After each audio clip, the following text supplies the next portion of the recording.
इधर सोनम और कृपा की गाड़ी घर से निकली, उधर डॉक्टर साहब और कपिल बुलेट पर सवार धड़धड़ाते हुए घर के अंदर घुसे।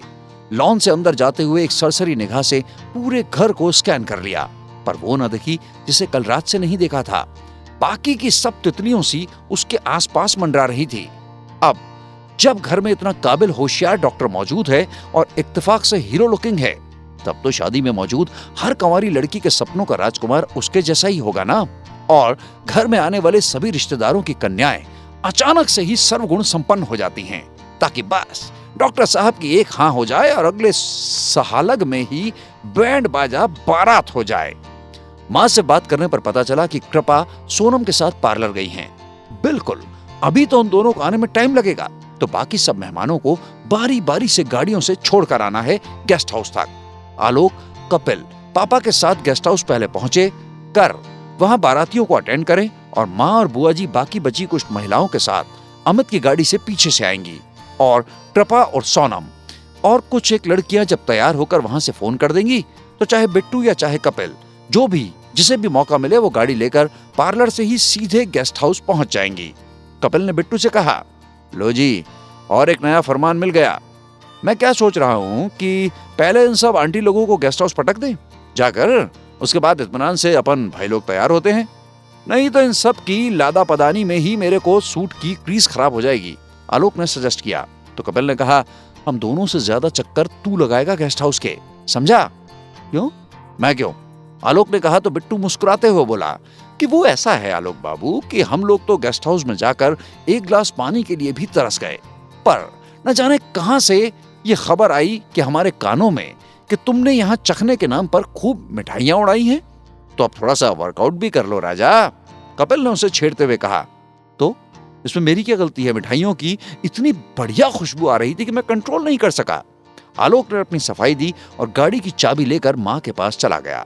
इधर कपिल ने कहा, बिट्टू, कृपा और सोनम वगैरह को लेने तो तू ही जाएगा ना?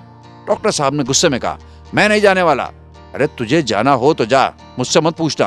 तो कपिल उछलते हुए बोला, ओके, नो प्रॉब्लम, अगर तू नहीं जाना चाहता तो ठीक है, मैं चला जाऊंगा। इसी बहाने सोनम से बात करने को तो मिलेगी, और वो आज उनसे पहली मुलाकात होगी, फिर आमने सामने बात होगी, फिर होगा क्या क्या पता क्या खबर। गाना गाते हुए वहां से निकल गया। थोड़ी देर में बिट्टू और कपिल तैयार होकर आ गए। कपिल ने अलग दिखने की चाह में कुर्ता पायजामा पहना था, black colour with golden work, और वो सच में अलग दिख रहा था। और बिट्टू ने 3 पीस सूट हल्के कॉफी कलर का पहना था और गहरे मैरून कलर की टाई लगाई थी, एकदम लाइक हीरो।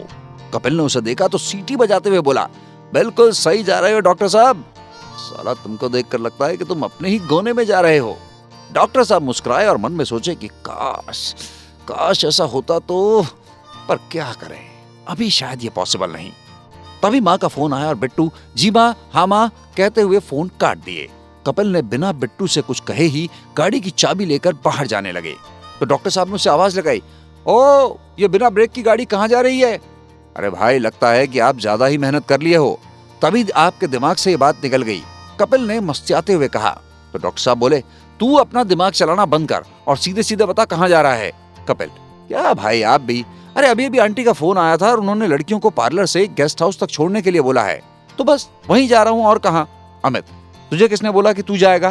कपिल, अरे अभी कुछ देर पहले तूने ही तो कहा था तू नहीं जाएगा, और कोई जाना चाहे तो जा सकता है, इसलिए मैं जा रहा था।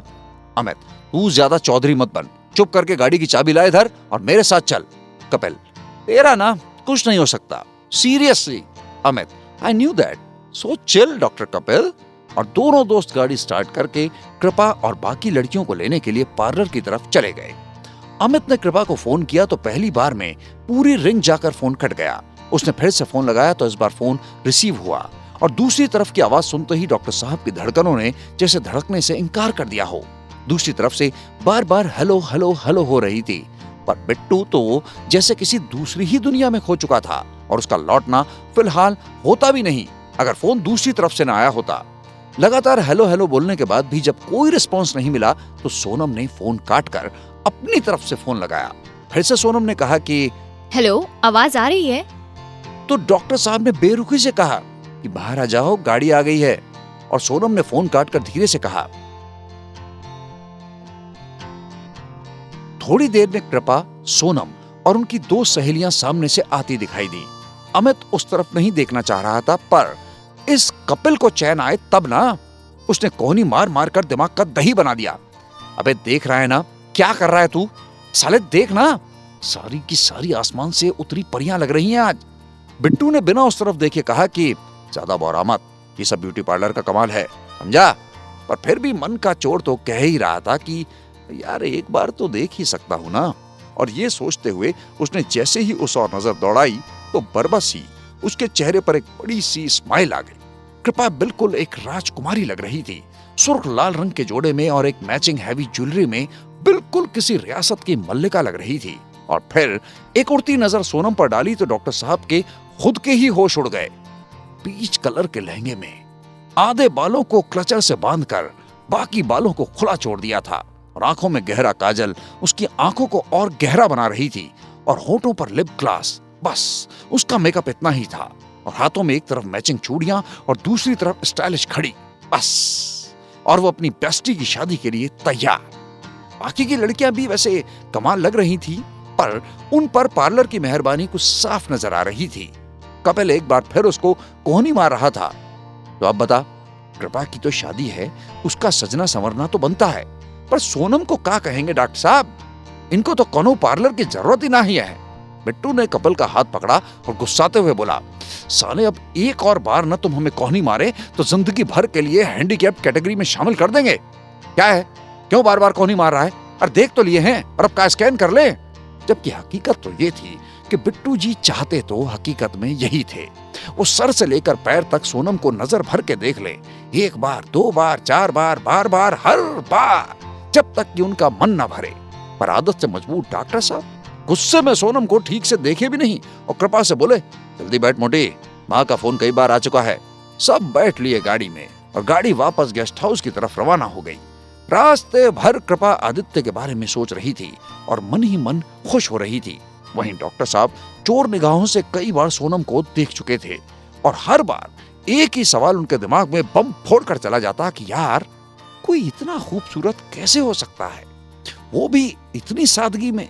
और सोनम सोच रही थी, सड़ू कही के, एक बार देखा तक नहीं, तारीफ करना तो दूर। और बच्चे कपिल जी तो वो तो इतना ही बुदबुदा रहे थे, साला पता नहीं किस बात का भाव खाता है, ना तो खुद तारीफ करी ना मुझे करने दी। अरे ये लड़कियां क्या सोच रही होंगी मेरे बारे में? हाँ, खुद तो स्मार्ट है, कोई भी कभी भी मिल जाएगी, पर भाई मेरे लिए तो ढूंढना दूर, मेरी अपनी करी हुई मेहनत पर भी पानी फेरने पर आमादा रहता है ये। सबकी सोच पर ब्रेक तब लगा जब डॉक्टर साहब बोले, हम लोग पहुंच गए हैं और तुम सब पीछे के गेट से जाओ। लड़कियों से इशारा करते हुए वो बोले। अंदर जाकर सोनम ने माँ से कहा, माँ, और कोई काम हो तो बताइए।